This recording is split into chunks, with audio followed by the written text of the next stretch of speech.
आप देख रहे हैं संथाल हूल एक्सप्रेस, शोषण के खिलाफ बुलंद आवाज।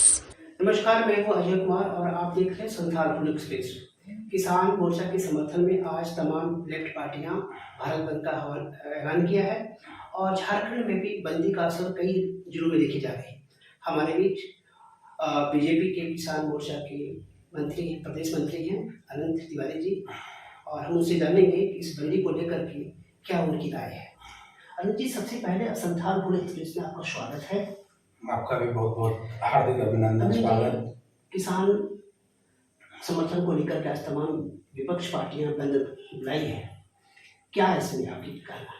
विपक्षी लोगों का सिर्फ नौटंकी है, जो भारत बंद का एक ढोंग रच करके समाज में ये बताने का प्रयास कर रहा है कि भारत को हम बंद कराना चाह रहे हैं।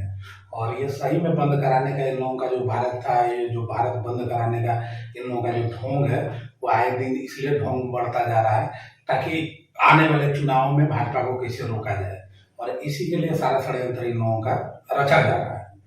अनंत जी, जो लगातार भारत में किसान जो है के नेता जो है किसान विरोध जो लोग हैं समर्थन ये कर बंद कर रहे हैं, धरने पे हैं, ऐसे में क्या लगता है कि प्रभावित हुआ है?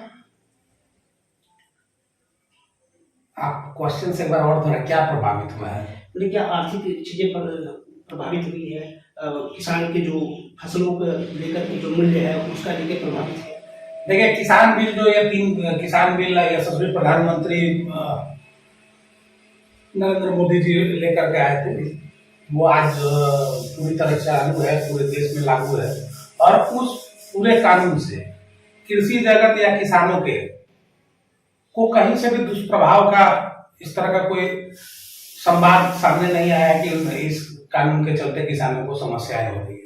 रही बात उन किसानों की जो पूरी मंडियों पे कब्जा जमाए बैठे हुए थे, ऐसे किसान, उनको बहुत समस्या है क्योंकि उनकी बाजारें छिन रही है और व्यापक तौर पे किसानों को मिल रही है।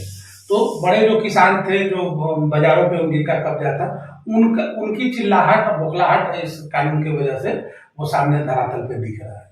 देखिए, कई महीनों से कई राज्यों में प्रदर्शन चल रहा है, तो केंद्र सरकार इसमें समझौता करने में लगातार विफल रही है, इस पे आपके क्या कहना है? कई राज्यों में मेरे ध्यान में यह है कि 2 जगह 2 बॉर्डरों पर इस तरह के कानून के खिलाफत लोगों का धरना प्रदर्शन जारी है। तो ये एक तरह से मेरा जो अपना दृष्टिकोण है उसमें ये प्रायोजित धरना है, और ये केंद्र सरकार को कैसे बदनाम करे, राज्य में जो चुनाव आ रहे हैं, देश के सबसे बड़े राज्य में चुनाव है, उस चुनाव को कैसे प्रभावित करे और भाजपा को कैसे रोके, इस षड्यंत्र के आधार पर वो धरनाएं चल रही है। रही बात की केंद्र सरकार बार बार प्रयास की है कि इस जो कानून है, और आपको लग रहा है कहीं से कि इस कानून में कोई खिलाफत है, कोई खामियां है, उस खामियों को हम लोगों ने उन लोगों से मांगा कि क्या खामियां है, और उस पर बैठ करके डिस्कस किया जा सकता है कि क्या खामियां है और उसको कैसे सुधारा जाए। लेकिन बार बार जो किसान नेता है, विपक्ष के किसान नेता, उनका कहना है ये किसी कानून ही रद्द किया जाए। तो ये सरासर कहीं ना कहीं हट धर्मिता है, कहीं से भी उनको कानून से मतलब नहीं है, हट धर्मिता ला करके किसान के हित में जो योजनाएं हैं उसको बंद कराने का ये षड्यंत्र है। तो क्या लगता है कि इस बंद के बाद केंद्र सरकार इस पर कोई ठोस निर्णय लेने के लिए तैयार होगी? केंद्र हमेशा ठोस निर्णय ले रही है, जब से नरेंद्र मोदी जी की सरकार आई है तब से किसान हित में बराबर फैसलाएं आ रही, किसानों के हित में योजनाएं चलाई जा रही है। पूरे विश्व में सबसे बड़ी कभी किसी ने नहीं सोचा था कि किसानों को 6,000 रुपया आर्थिक सहयोग मिलेगा, जिससे उसको धान, बीज, अन्य कीटनाशक खरीदने में मदद मिलेगा। इस तरह की कई योजनाएं सरकारों ने चला रखी है, ये पूर्व के सरकारों ने कभी नहीं सोचा था इस विषय पे। और आज यदि मंडियां, मान लीजिए कि ये तीनों कानून यदि अच्छी तरह से लागू होते हैं और किसान को दूसरे राज्य में बिना रोकथाम जाने का आज्ञा, परमिशन मिलता है और एक व्यापक बाजार मिलता है, तो इससे विपक्षी को क्या दिक्कत है? उनको तो और हित है कि बिहार में यदि किसी चीज की कीमत कम है तो बंगाल में जाकर के ज्यादा रेट में बेच लेंगे, किसान को तो हित होगा, किसानों को तो फायदा होगा उसमें। तो इसमें अहित की कहां से बात आ गई? तो किसान अब तक हैं, प्रदर्शन कर रहे हैं, इसके आज बंद भी इसके लेकर भी बुलाया गया है, तो सरकार अब क्या स्टेप करेगी? क्या कैसे इसको बंद किया जा सकता है, या फिर ये इज्जत चलता रहेगा? ये किसान आंदोलन के नाम पर किसान के खाल में घुसे हुए नेता है जो अपना स्वार्थ सिद्धि कर रहे हैं। तो ये स्वार्थ सिद्धि के लिए अपना इस तरह का, हमको तो नहीं लगता कोई किसान इतनी लंबा समय तक वो रबी के फसल, खरीफ के फसल को छोड़ करके, खेतों को छोड़ करके वो आंदोलन कर सकता है। संभव ही नहीं है, इस तरह कोई किसान हो ही नहीं सकता। लेकिन ये प्रदर्शन को लेकर के महंगाई बढ़ी, खाद्य जो भी पदार्थ है उसमें काफी बढ़ोतरी हुई है, तो इसमें आप इसका हम किसान प्रदर्शन से जोड़ करके हम नहीं देखते। अभी हाल के दिनों में वैश्विक महामारी आने के चलते पूरे विश्व के बाजार की स्थिति बहुत खराब रही है। ट्रांसपोर्टिंग अन्य संयंत्र नहीं चलने के कारण ये महंगाई का दृष्टिकोण है। ये किसान आंदोलन से इस महंगाई का मेरे हिसाब से कोई लेना देना नहीं है। लेकिन विपक्ष पार्टियां ये भी कहना है इस बंद को लेकर के रोजगार नहीं दिया, और महंगाई बढ़ गई, तब सिलेंडर के दाम में 1000 रुपये अधिक हो गए, इस पे आपके क्या कहना? 1000 रुपये आज पहली बार हुआ ऐसा तो है नहीं। जब मनमोहन जी की सरकार थी उस समय भी हम लोगों ने इस तरह का देखा है। अभी आप जानते हैं कि ये जो सिलेंडर है, गैस है या तरल पेट्रोल है, डीजल, ये विदेश के जो रॉ मटेरियल्स आते हैं उस आधार पर इसकी दाम बढ़ती और घटती रहती है। तो ये तो वहां के उत्पाद से इसका सीधा ताल्लुकात है। यहाँ तो घरेलू उत्पाद से इसका कोई लेना देना है नहीं। वहां के बाजार में दाम बढ़ेंगे तो यहाँ भी बढ़ेंगे। पेट्रोलियम पदार्थों का भी दाम बढ़ा है। पेट्रोलियम पदार्थ, भारत में पेट्रोलियम पदार्थ उत्पादित तो होता नहीं है, ये अरब के देशों से आता है। वहां जिस तरह से मिलेगा उस तरह से दाम घटेगी। हाल के दिनों में चर्चा में सरकार ने लाया था कि जीएसटी के दायरे में राज्य सरकार आए, लेकिन हर जगह की राज्य सरकार इसके पीछे चली गई। यदि जीएसटी के दायरे में राज्य सरकार पेट्रोल और डीजल को ले आएगी तो निश्चित तौर पर महंगाई पर काबू पाया जा सकता है डीजल पेट्रोल का। लेकिन इस पर राज्य सरकार को दोहरी नीति नहीं अपनाना पड़ेगा, उनको इस नीति पे काम करना पड़ेगा कि हम जो कह रहे हैं वो करें और पेट्रोल और डीजल के दाम को जीएसटी के दायरे में लाए। इस बंद को लेकर के रोजगार का लेकर के क्या लगता है कि केंद्र सरकार पूरे अपने कार्यकाल में रोजगार देने में विफल रही है? हाल की जो सरकार अभी एस्टेब्लिश की है उस समय से कोविड-19 का प्रभाव पूरे देश में दिखाई पड़ रहा है। सारे उद्योग जगत में कोविड के चलते प्रोडक्शन, बाजार उपलब्धता, तो निश्चित तौर पे कहीं ना कहीं वैश्विक महामारी है, तो इस तरह का मसला तो दिखता है बेरोजगारी का। इस पर खासा चिंतित है लोग और इस पर काम चल रही है।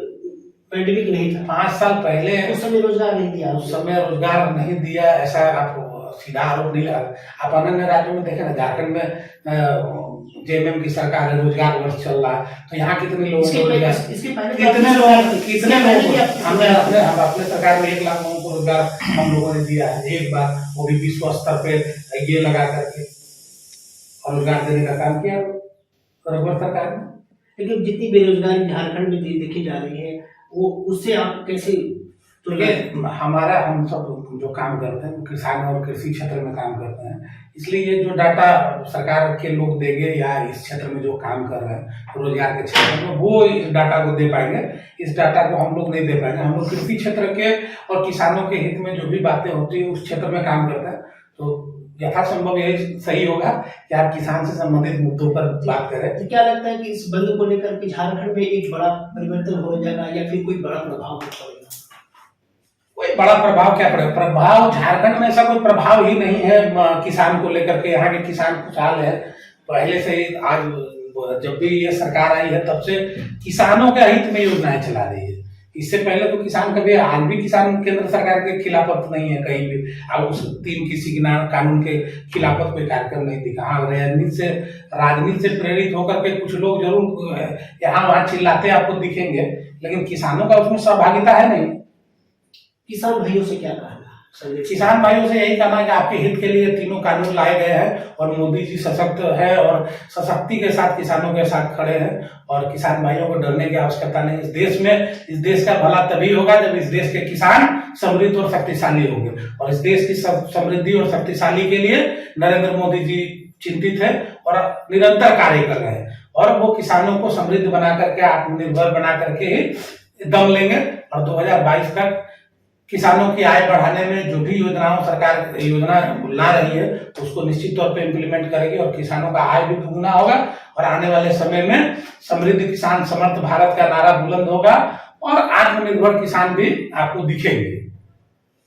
आपने देखा कि बीजेपी के किसान मोर्चा के प्रदेश मंत्री अनिल जी थे, उन्होंने कहा कि केंद्र सरकार की ये हमेशा ये रही है कि किसानों को आत्मनिर्भर बनाने के लेकर के ही इस कानून का लाया गया था, लेकिन तमाम विपक्ष पार्टियां जो है इससे मानने को तैयार नहीं। अब ये देखना होगा कि अब केंद्र सरकार इस बंद के बाद क्या करती है।